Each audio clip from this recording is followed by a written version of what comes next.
दोस्तों, मेरा नाम है कुमकुम बिनवाल।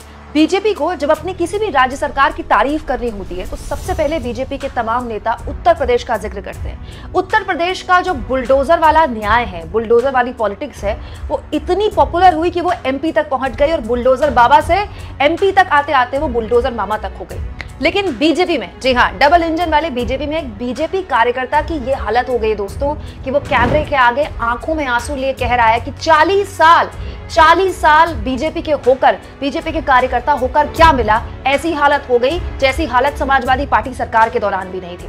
दोस्तों, पत्रकार रणवीर सिंह सहित कई लोगों ने सोशल मीडिया में ये वीडियो शेयर किया है। ये वीडियो बताया जा रहा है उत्तर प्रदेश के नंदलाल नाम के शख्स का। ये नंदलाल जी रोते हुए खुद ही बता रहे हैं कि ये बीजेपी से जुड़े हुए हैं और 40 साल से जुड़े हुए हैं। मतलब आप सोचिए, 40 साल से एक कार्यकर्ता के तौर पर नंदलाल बीजेपी से जुड़े हुए हैं। लेकिन नंदलाल जी के साथ दिक्कत अब ये हो गई है कि उनकी जमीन पर दबंगों ने कब्जा कर लिया है और इसके लिए वो बार बार पुलिस के पास शिकायत लेकर जाते हैं, प्रशासन के पास शिकायत लेकर जाते हैं, लेकिन उनका कोई सुनने वाला नहीं है। हालत ये हो गई दोस्तों कि बीजेपी के कार्यकर्ता को आंखों में आंसू लिए रोते हुए कहना पड़ रहा है कि अपनी सरकार में हम इतने जलील हुए जितनी समाजवादी पार्टी की सरकार के दौरान भी नहीं हुए। 40 साल बीजेपी को दिए और ये दिन देखना पड़ रहा है। सोचिए दोस्तों, ये उस पार्टी के कार्यकर्ता कह रहे हैं जिसे न केवल दुनिया की सबसे बड़ी पार्टी कहा जाता है बल्कि सबसे डेडिकेटेड पार्टी कहा जाता है। खुद बीजेपी के चाणक्य और पूर्व अध्यक्ष बीजेपी के अमित शाह कह चुके हैं कि उन्होंने बीजेपी में दरी बिछाकर एक कार्यकर्ता के तौर पर शुरुआत की थी। प्रधानमंत्री मोदी अपने आप को एक सामान्य कार्यकर्ता बताते हैं,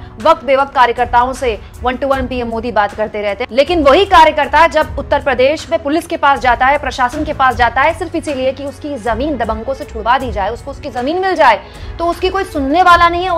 उसको अपमानित किया जाता है, इस हद तक उसे जलील किया जाता है कि वो खुद कह रहे हैं, नंदलाल जी खुद कह रहे हैं कि ऐसी हालत तो समाजवादी पार्टी की सरकार के दौरान नहीं थी। और समाजवादी पार्टी की सरकार के दौरान याद कीजिए मीडिया क्या कहती थी, जंगल राज।